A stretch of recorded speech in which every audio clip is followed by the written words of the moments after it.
Welcome back. The Ripple Chief Technology Officer said Ripple should act in its own interest when selling XRP. And this brings us to the $10,000 a coin.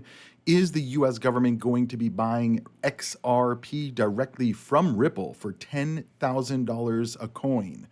We're going to be discussing that among many other topics, including the billionaire from Mexico, Ricardo Salinas Pliego. We reported, I think yesterday or the day before, that he basically stated that he has 70% of his portfolio in Bitcoin, and that is billions and billions of dollars. And I have the video and his conversation on kind of everything going on there. We're also going to be talking about what is going on in El Salvador. We also did reporting the other day that El Salvador is being told by the International Monetary Fund that they can no longer buy Bitcoin, but the president of El Salvador, Nayib Bukele, is pushing back. We're going to be discussing the markets, what's going on in the general market, as you guys can see here. The dollar index is at 104, which is significantly lower than we've been all year. You can see we started out 2025 in the 109 level, and this is the relative strength of the dollar compared to a basket of other currencies. And why the Dixie is important along with the 10-year yield is because this kind of determines where the markets are going in a general sense. Now, we've discussed this in other videos, but if you look at the 10-year yield is 4.22, and if we pull this up over the 6-month period, you can see a significant increase over the last 6 months and a significant drawdown in just the last month or so. Same thing has gone on here with the dollar index. Over the last 6 months, you can see a huge rise in the relative strength of the dollar, and then a sharp drop off. Now, typically what I view is when you're seeing the Dixie lower, the price of assets will typically go up because people are basically, you're valuing it at a higher amount. But anyway, we're going to be talking about that in just a little bit. Don't forget to give the video a thumbs up, hit that subscribe button. That way you never miss a new video right here on the Cryptoviser podcast. Let's get started. So as I reported the other day, Mexican billionaire Ricardo Salinas Pliego, he has been a Bitcoin advocate for many years. We've reported on him for over 5 years now, being a big Bitcoin advocate. And he recently made comments about his portfolio and what it looks like and how much of Bitcoin and gold he has. And so I thought it would be important to bring this to you guys to show you and listen in and hear what he has to say. Let's listen to what he says. In my personal portfolio, the one that I manage myself and that I get to call in what asset I'm going to allocate to, yeah, I'm pretty much all in. I got about 70% in Bitcoin related exposure and 30% in gold and gold miners exposure. So 70-30. That's it. I don't have a single bond. And I don't have any other stocks. So this is important to understand because, you know, what we've been talking about on this channel is kind of understanding what the billionaires are doing, where they're allocating their money. Because, you know, you hear the likes of Warren Buffett saying, no, Bitcoin is a scam. Bitcoin is nothing. You hear, you know, the Peter Schiffs of the world, who's a gold bug, that Bitcoin has no value and there's no reason to own it or buy it because gold is superior in every way, even though literally Bitcoin is superior in almost every way to gold when you're looking at a store of value and a global reserve asset. But anyway, when we understand kind of where the billionaires are positioning their money, they are putting massive amounts of money. Like we've seen this even in crypto world. We've seen the Solana ecosystem really get a lot of funding over the last 4 years, even in the bear market, to develop products because a lot of these millionaires and billionaires were already invested from the bull market. So they said, okay, well, we'll just invest more in the in the bear market and get ready and prepared for the bull market. Well, we're in the bull market, and apparently the only things that were invested in were meme coins and creation and distribution of these meme coins that literally go 99% drop within the first 6 months, every single time. But yet everybody says the next meme coin, this is the one that's going to change the world. And none of them actually do. But anyway, a bit off topic here. There are some other comments that Ricardo had about Bitcoin and kind of this Bitcoin world and why he's invested so much in it. And so I thought that this would be, an important thing to talk about as well, because as we've been discussing more recently, we hear that, people say, especially 5 years ago, 6 years ago, people would say, just take 1% of your portfolio and put it in Bitcoin. Then we heard 2%, then we heard 5%. Now we're literally seeing billionaires with 70%, and many people in the crypto world are probably in closer to 100%. Let's listen in. Bitcoin, you have to think 10 years and buy everything that you can. It's not going to go anywhere except up because the dynamics are such. It's the hardest asset in the world. There's only 21 million of those tokens, and 20 have been distributed and mined already. So there's going to be 1 million more from here to 2040, I think, 2140. So it's the hardest asset. Not even gold is this hard. Gold gets inflated at about 3% a year through additional production from mines. Bitcoin doesn't. So yeah, it will go up and down, and there will be speculative frenzies, and people will talk about it. But what most people should do is average dollar cost average, which is have a program where you can buy so much per month, and you buy every month, and that will take the uncertainty away. Absolutely. I definitely think that the dollar cost average method for most people is the way to go. You can now buy Bitcoin in many brokerages and in many bank accounts and many online financial institutions. It has become a lot easier to buy Bitcoin. And so this brings us to the conversation, is 70% right for me? Well, that's a decision that you have to make on your own. Personally, I do think that majority of people should be sticking with Bitcoin and Ethereum, maybe a little bit in the other coins. But again, look at the Grayscale allotment in their blended funds. Look at the Bitwise allotment in their blended funds. Most of their blended funds include, 70 to 80% Bitcoin, 5 to 20% Ethereum, and under 5% total for the rest of the coins. And this is probably going to be the best bet, because keep in mind, the longer time goes on, the less volatile you will see these assets. We're seeing this if you look at the days since the halving and the price movement year after year. You see the first cycle had the most upside, second cycle the second most upside, third cycle third most upside. You never beat the last cycle in terms of upside percentage gains in the market. And so I do think that as time goes on, the asset becomes less volatile, and that's exactly what you see. And so anything outside of really Bitcoin and Ethereum, these are all just speculative moves and potential, especially what we're hearing with the crypto reserve, whether we're going to have altcoins in it or not have altcoins in it. I guess we're going to hear a lot more about that as time goes on. Anyway, the Senate has now voted to overturn the IRS's DeFi broker rule. I believe this was passed in the last 4 years, and there was a lot of conversation about this, which would basically create a lot of issues for basically everybody in the financial world, right? And so the Senate passed this resolution to repeal the DeFi broker rule, and it passed by a vote of 70 to 27. So we are seeing kind of the change in really just sentiment around crypto and blockchain and this new technology. We're hearing now also that the New York Stock Exchange's ARCA proposes a rule change to be able to list the Bitwise Dogecoin ETF. And so a lot of people are excited about these ETFs. We're hearing a lot of the altcoins and XRP, Solana, Avalanche, a lot of different crypto ETFs that are being submitted for approval. Now, whether they get approved or not, I don't know.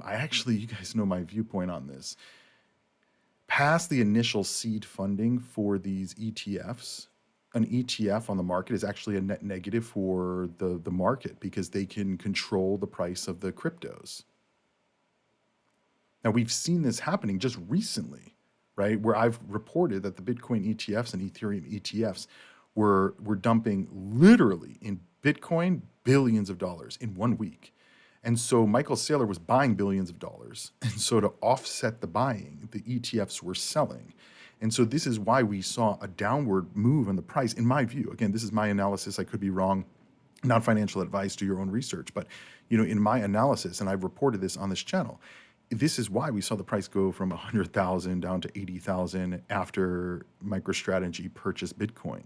The other thing that you have to remember is there's a lot of people who don't like Bitcoin and don't want Bitcoin to succeed.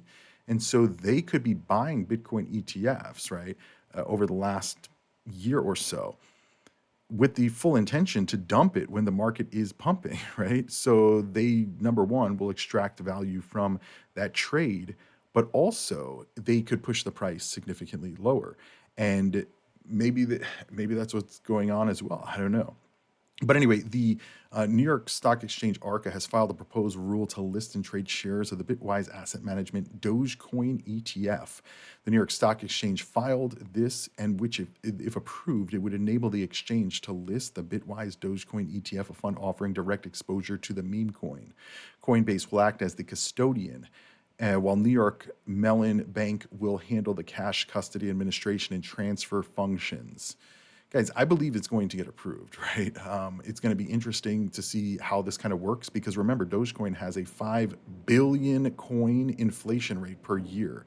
Last we checked. Now, this may have changed since I last checked it. It may actually be higher, but last I checked, it was a 5 billion coin per year increase. 148 billion coins in circulation currently. Anyway, moving right along to Ripple and the Ripple $10,000 coin. Now, there is a lot of conversation about whether governments are going to be buying coins for the crypto reserve, and if XRP is involved in this crypto reserve, you have to keep in mind Ripple still has 37 billion coins still in escrow. And they get 1 billion coins per month unlocked from this escrow that they can then go and sell in the market. So the concern here is if they do have a strategic reserve or an ETF, who are they going to be buying these coins from? And at what price are they going to be buying it from? But before we get to the $10,000 Ripple or XRP coin, Ripple should act in its own interests when selling XRP, according to the Ripple Chief Technology Officer known as David Schwartz. He said Ripple can, will, and should act in its own interest. Keep in mind, Ripple for many years has said, we are not XRP. We are a company. XRP is a coin. Ripple Labs is free to sell XRP tokens to raise operational capital. Again, this is from the escrow every month. 1 billion coins get unlocked and provided to Ripple, and then Ripple can either sell it or they can sell a portion of it, and then whatever's left over gets re-added to an escrow and then put at the end of whatever the time frame is, so it just gets extended. According to comments from the company's chief tech officer, his remarks have sparked concern among crypto investors. He said XRP is not a security because Ripple doesn't actually owe you utility or anything else. This is according to Pierre Rochard, vice president of research at Riot Platforms. Now, we're going to go to his tweet in a second here, but he said they're free to dump on you, and you have no right to do anything about it other than join them in dumping XRP. He cautioned that investors are not investing in Ripple, just getting tokens created out of thin air dumped on you. Now, again, Pierre Rochard, he is VP of research at Riot Platforms. Riot is the, I think, second or third largest Bitcoin mining company, if you're talking about a stock perspective. But what he brings up here makes sense, guys. I've been talking about this for years. Now, this doesn't mean, let me be clear, what I'm telling you guys and what he's talking about here, this doesn't mean the price cannot go higher, right? But we have to remember that similar to how the ETFs control the market, where MicroStrategy is buying 2 billion coins and then the price drops by $20,000, 20%. How does that happen? Well, the Bitcoin ETFs, they were selling, $3-4 billion worth of Bitcoin in that week. So they're pushing the price down while MicroStrategy is trying to push it up, right? From a supply-demand perspective, I'm talking about. Anyway, so the same thing could be happening with Ripple if Ripple is selling onto the market. And so again, if the ETFs, let's say they all get approved for an XRP ETF, and let's say they put in $10 billion worth of money into buying XRP over the course of 6 months, okay? $1 billion over the course of 6 months. So that's what? 80 billion a month, approximately. If I'm doing the math right, 800 million a month. Yeah, 800 million a month. So 800 million a month that they're going to buy of XRP for their ETFs. Where are they getting the liquidity from? Who are they buying from? Are they buying from the market, or are they buying from Ripple? Now, Ripple may be the market when they're selling their XRP, but for this case, I'm just talking about the general market, not including Ripple or Ripple. And so who are the ETFs buying from? If they're buying from Ripple, technically the price will actually go down because those coins that are being sold by Ripple are coming from the escrow, meaning they're coming from the non-circulating supply and they're being injected into the circulating supply. So effectively, that's inflationary because remember, the market cap goes based on the circulating supply, not the maximum supply. And so if they inject those coins into the ecosystem to sell, and they sell 800 million a month over the course of 6 months, so $5 billion, you would imagine, generally speaking, if there's 5 billion of inflow coming into a coin, that the coin price is going to go up. But because in this scenario, if they're buying directly from the escrows, the Ripple escrow every month, technically the price is going to go down because they're inflating, and that's it. They're not buying from anybody. They're not buying from the open market. They're buying in private sales. And so this could be very negative for the price of the crypto. Now, it doesn't mean the price is not going to go higher. It could just go higher based on speculation. And so people are going to be like, oh, look, the ETFs are buying, but it's really not the ETFs buying that are pushing the price higher. What's pushing the price higher is the speculation that the ETFs are buying, and that's what's causing the price to go higher. And it will all come back to fundamentals, right? So what did the actual tweet say? Well, Pierre Rochard wrote, XRP army is in disbelief. Ripple sells XRP as revenue and operating cash inflow. And by the way, they've been doing this for years. He said, it's not financing. You are not investing in Ripple. You're just getting your tokens created out of thin air dumped on you. Ripple doesn't owe you anything post-sale. Meaning once you buy the coin, they don't, and this is one of the issues, right, with crypto versus stocks. If you buy a stock, right, if you buy MicroStrategy or you buy Microsoft or you buy Google or Amazon or Tesla, you are buying with the intention that the company is going to push to make more money. And so if they're not making more money, what happens? CEO gets fired, gets pushed out, the board of directors changes, or there's other organizational changes so that the company starts to make actual money. In crypto, the developers, they don't owe you anything, right? They don't owe you anything. People on YouTube, they're like, oh, well, Cryptoviser, you have to talk about this. It's like, no, I don't have to talk about any coin that I don't want to talk about or any topic that we don't want to talk about. This is my channel. I don't have to talk about it, right? And so, yeah, this is why we only cover certain coins on this channel. But these companies behind these cryptos, the development arms, they don't owe you anything. And so the idea that like Vitalik is never going to sell his Ethereum or Charles Hoskinson didn't sell his ADA, like this is ridiculous. The Ethereum Foundation sells their coins. We know this, right? Litecoin's Charlie Lee sold his coins many years ago. So this idea that Ripple owes you something and that Ripple is trying to create more value for the XRP coin. Now, I'm not saying Ripple doesn't, but Ripple's job is to help Ripple, right? They have RippleNet, which you don't need XRP for.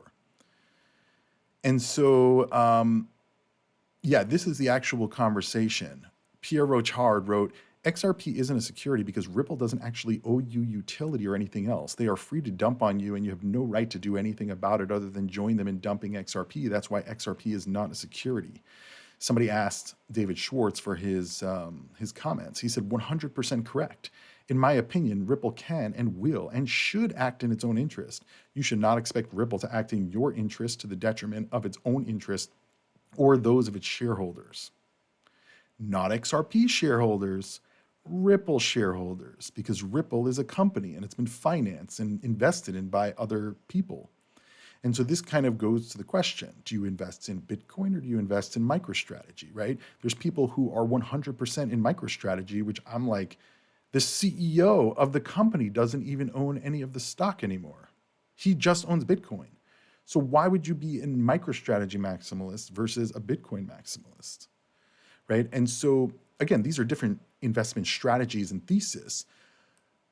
And I'm not saying that I'm 100% correct. I mean, these are facts. We know that Ripple is selling. We know that they're going to work in their own interests. We know that there's still 37 billion with 1 billion every single month getting unlocked that will potentially be sold to these ETF issuers, which will be a net negative if you are holding the coin.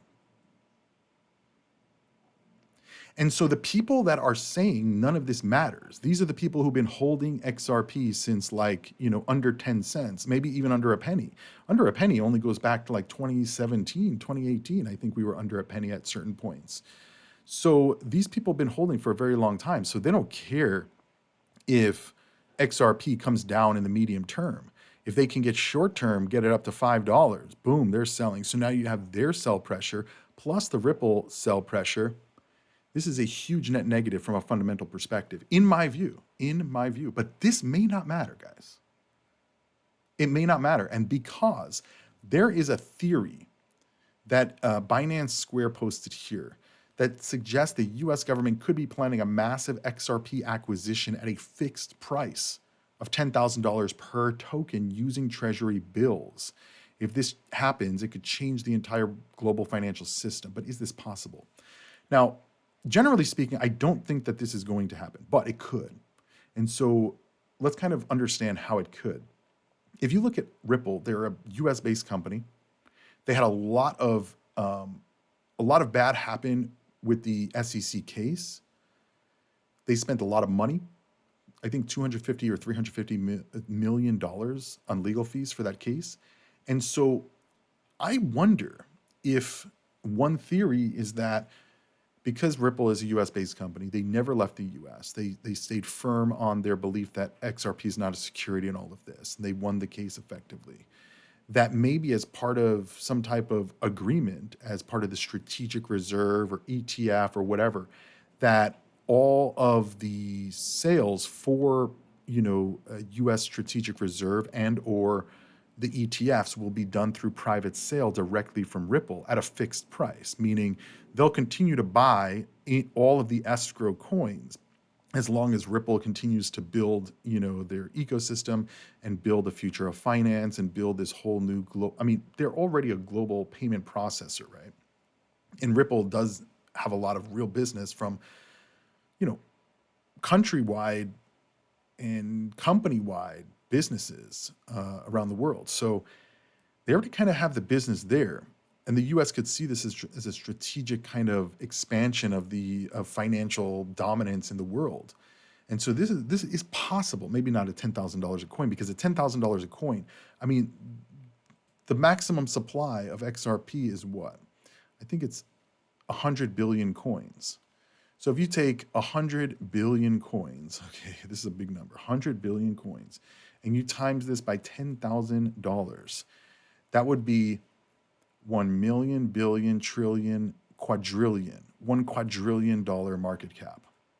Now, listen, if you look at the global debt market, and by the way, the whole financial ecosystem is changing, right? This is why I'm like, it sounds ridiculous, but maybe this is possible, especially if Ripple's expansion of global finance and transacting and payments is going to offset some of the inflation that we've seen and the other markets, the debt markets that are probably in the quadrillions already.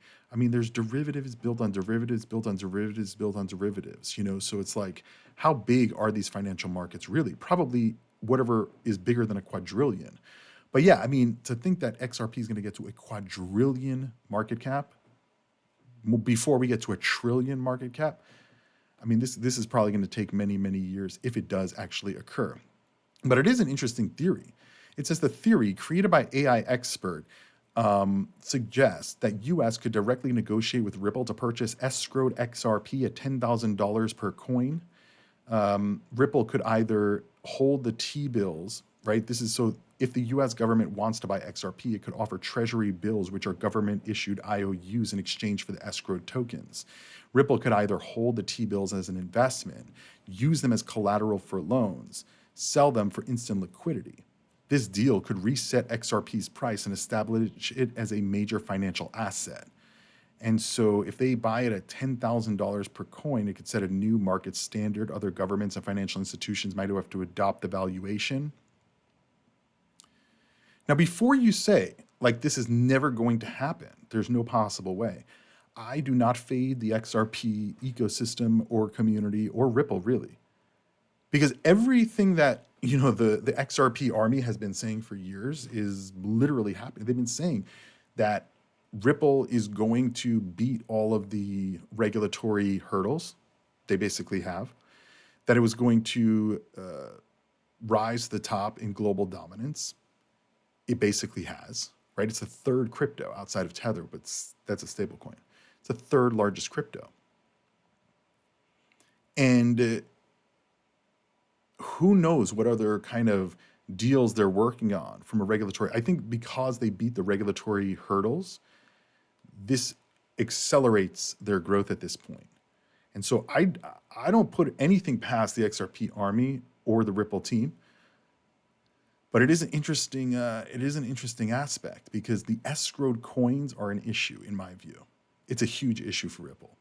And so if Ripple could come up with a deal, part of this strategic reserve or the ETFs for some private sales to keep off market and also distribute the wealth outside of Ripple's control, I think this will be very, very good for Ripple and XRP. Anyway, let me know your thoughts on that. We have a lot more to cover, and we're going to be starting right here with what is going on in El Salvador, because this is important to understand the fact that El Salvador is looking to the IMF to take out loans. Why would they be doing that if their Bitcoin strategy is working? Now, keep in mind, they have multiple Bitcoin strategies. One is to accumulate Bitcoin, one is to transact in Bitcoin, one is for legal tender. They recently removed kind of the legal tender status or requiring companies or businesses to accept crypto. But they are still kind of driving this whole conversation about, stacking Bitcoin.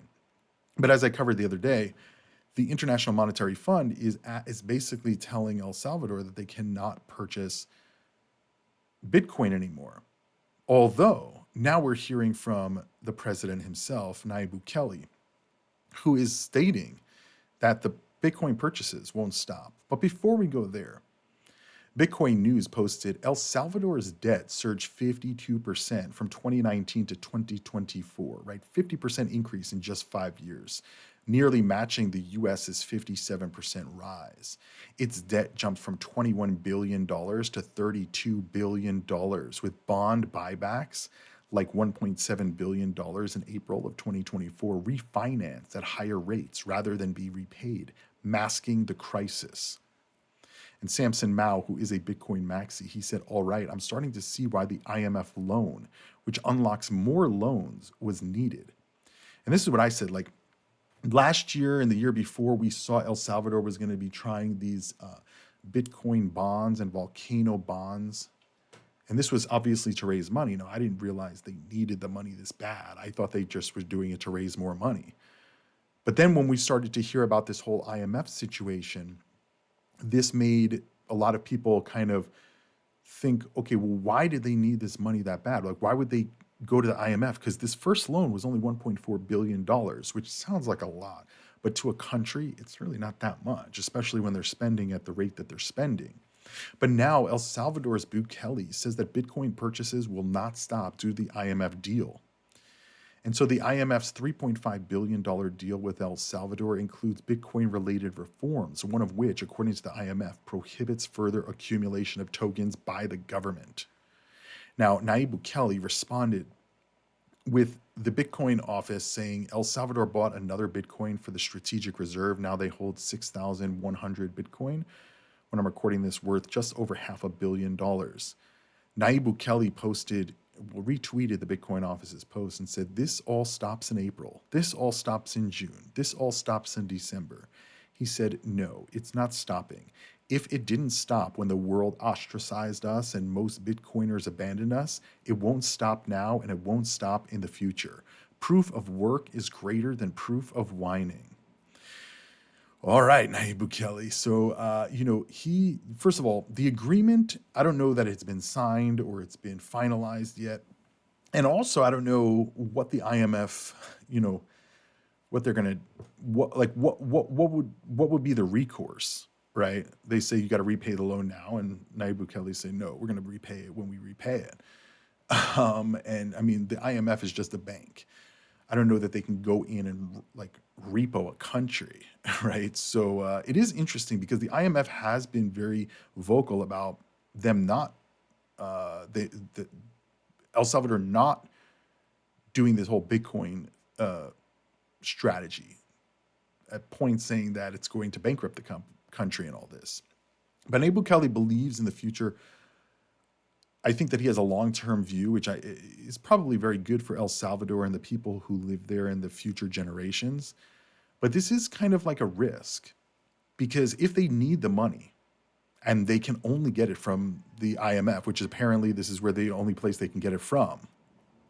And if they need the money in the future, the question becomes, will they stop if IMF tells them not they must stop? Well, this guy, John Dennehy, who is based in El Salvador and founder of My First Bitcoin, he's an independent, impartial Bitcoin education will change the world. That's what he says on his X profile, 6,500 followers. He said, okay, the government of El Salvador is directly contradicting itself regarding how Bitcoin policy will change as a result of the loan agreement with the IMF. Let me show you. Yesterday, the IMF released a detailed 110-page document outlining the agreement and supporting documentation. This includes the letter of intent from and signed by the government of El Salvador, dated in February. It outlines various financial reforms that they intend to make as part of them asking for the IMF loan. The El Salvador government details the changes they are proposing include the line, as per agreement with the IMF, we will no longer accumulate new Bitcoins in our portfolio. Now, I'm going to show you the supporting documents in a minute, but he said clear definitions of what is considered the public sector, as well as mandate prohibiting any new Bitcoin accumulation except via seizure, is additionally outlined. That was released the day before he wrote this post. He said today, seemingly in response to Bitcoiners reading the agreement and pointing out various changes that were agreed upon, the president tweeted that Bitcoin accumulation is not stopping. So what the F is happening? The El Salvador government is disagreeing with itself, simultaneously saying they will stop accumulating Bitcoin, and that it is not stopping. It's impossible for both to be true. So what is true? What is going to happen here?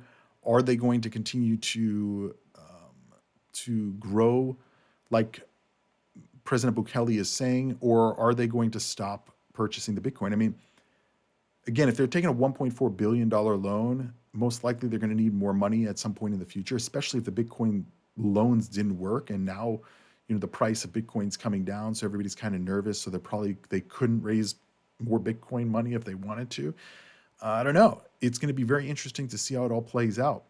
Obviously, we're rooting for El Salvador no matter what. I think that El Salvador, they are making a lot of changes very rapidly to their whole country, and I don't know that they have the income flows that other countries like Argentina had to actually make those major changes at pretty much every level of the government to reduce spending, reduce debt, and all of that. I mean, we're seeing that happening in the U.S. now with the DOGE, Department of Government Efficiency, going through government database to look for fraud, waste, and abuse and really cut spending. And kind of where that's going to lay out and how much they're really going to be saving for us. It's going to be very interesting to see. But as you guys can tell, there is a lot happening around the world. A lot of people are very bullish on crypto regardless. People are bullish on Doge. People are bullish on XRP. People are bullish on Bitcoin, on the reserve, on the strategic reserve. There's a lot of optimism out there. And so while we may be seeing fear and greed in the market, more fear than greed at this point, I would say, we are seeing a lot of fear in the market. We've seen a lot of prices come down fairly substantially. the sentiment around the world of digital finance continues to grow. And I am very, very bullish about that. And I think that even in the medium term, most people are going to be very, very surprised at how well these perform in the markets. But remember, always take profits when you're up. Hopefully, you guys enjoyed today's conversation. Don't forget to give the video a thumbs up, hit that subscribe button. I'll see you guys when I see you. And as always, crypto on.